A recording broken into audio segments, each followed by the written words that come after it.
Hey everyone, thanks for joining us for another dev update as we continue our 5-year anniversary celebrations. We've got a lot to share today, so let's get right into it.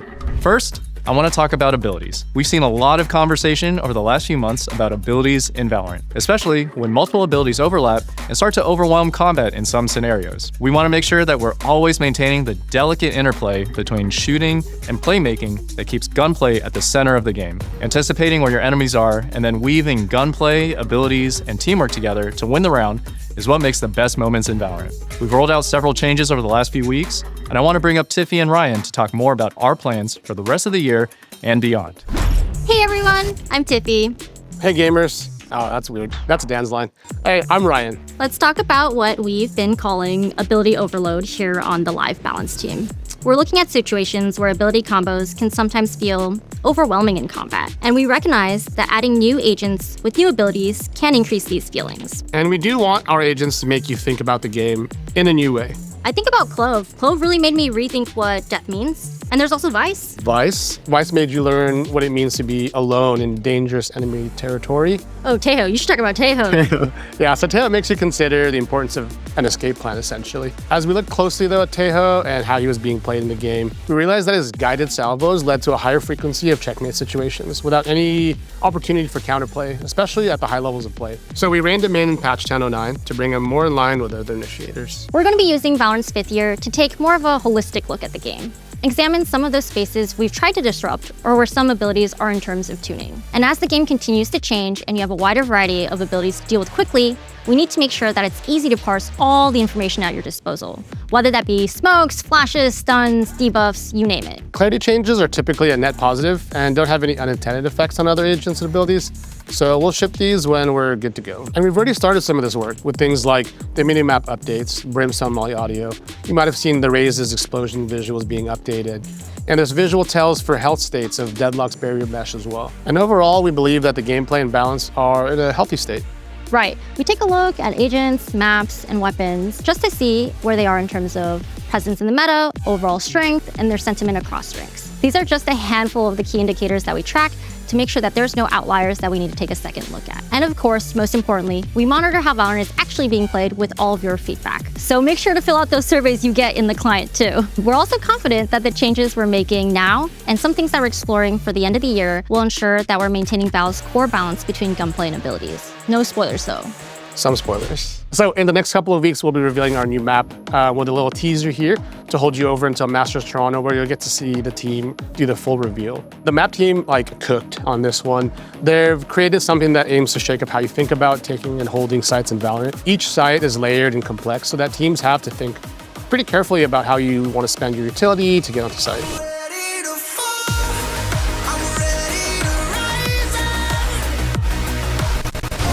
That's enough. Anyways, I think Steven has just more fun news though about the new map. And we gotta go anyways, Koos. We have to go playtest the next agent. Thanks, Tiffy and Ryan. With patch 11.0, we're bringing the new map to competitive queue day one.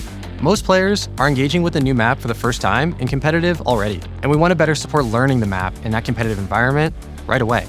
And we know it's going to take reps before you're up to speed. So during that first patch cycle, which is 2 weeks, RR losses on the new map will be reduced by 50%. But don't worry, you'll still earn the full 100% when you win. We're excited to see how you learn and adapt to the layers of the new map. We want you to feel more comfortable jumping in, be able to learn as a community, and maybe dodge a bit less too. Next up, we're starting the conversation around a topic we've heard a lot about, smurfing. And that word is loaded. It's not a one-size-fits-all descriptor of the behavior that we see. Some players are dialed in for the night, and they're just performing well for their rank. Others are new or returning and in the process of ranking up. But some have deranked with the intent to stomp, or are playing at lower ranks on accounts that they didn't level themselves. And that's an issue, so here's what's coming.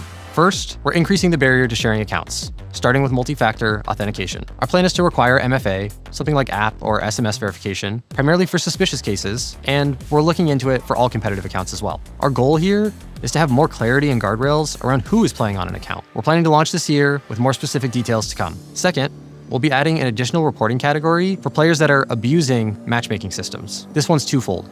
One, we want better data about when you think someone in the match was intentionally abusing the system with the intent to stomp on the opposing team. And two, players are currently using the cheating category to report this behavior, and that's making it more complicated for our anti-cheat efforts. Rank and matchmaking abuse is a complex space, and we want to hear your feedback now and as these features come online. This is a major step forward and just the start of more to come. Oh, and there's some overlap here with botted accounts. Just as a reminder, we've banned hundreds of thousands of these accounts to date. So if you have one of those accounts, expect that same fate. Next up, I wanted to give an update about something we talked about earlier this year. We're adding more visibility into your behavior standing. Here's what we plan for it to look like. You can see any active warnings or penalties on your account, along with what penalties may be coming next if you don't shape up. This is also launching later this year. Our game is competitive, and sometimes you overheat. We're giving you more direct and visible information so that you can course correct more quickly, and so you understand when bans are on the table. Competing has those lows, but let's talk about the highs too. We started the year off with some quality of life improvements, like rank shields, and we're excited to bring additional recognition to Premier. If you've been looking for a way to rep your squad across Val, check out Premier in 11.0. Team tags are coming for players who participate in weekly matches, and we're adding a sick way to recognize those that manage to win the playoff tournament. In general, we'll keep leveling up the competitive journey in Val through this year and beyond, so stay tuned for future updates. At the highest peak of competition, we've got one more update as we lead into Masters Toronto. Pick'ems are returning. We loved the reception and the conversation around Pick'ems at Champions Seoul. We'll be bringing it to all Masters and Champions events from here out. For a different peek into our perspective on what's next for esports, I'll hand it over to Leo. Thanks, Stephen. Hey folks, Leo here on behalf of the VCT team. When we originally designed our sport with all of its pieces, challengers, game changes, international leagues, global events, we made a number of choices focused on delivering highly impactful moments, stability for top teams and players, and a viable path to pro. These choices have paid off, and in the past few years have helped Valorant grow into one of the largest esports on the planet. Now, we want to build on that success, evolve what's working, adjust what's not, and set the stage for the next era of the VCT. The first cycle of team partnerships concludes at the end of next year, giving us a unique opportunity to make larger changes at the start of 2027. As always, we want to build the sport together with you, so I want to share what we're thinking as planning kicks off. There are 3 things we're aiming to accomplish. The first goal is more openness. While partnership will remain a key component of our design, we want the VCT to be a bit more open, better bridging the gap between Tier 1 and Tier 2, between professional and community tournaments, and giving more teams the opportunity to compete at bigger stages. The second goal is more flexibility. We want to design a system that gives us a wider variety of competitions, formats, and event locations around the globe. And our third goal is to create more ecosystem moments. Events like Masters and Champions have been incredibly valuable because they allow us to bring together all the things that make Valorant special. The game, the sport, the community, the culture. And while we think the number of global events is still appropriate, we're looking to create more moments like that, especially at the regional level. It's still very early, and we'll be sharing a lot more updates in this year and the next. But as always, our biggest advantage continues to be the ideas you bring to the table. So please continue sharing them with us. All right, that's it from me. Back to you, Andy.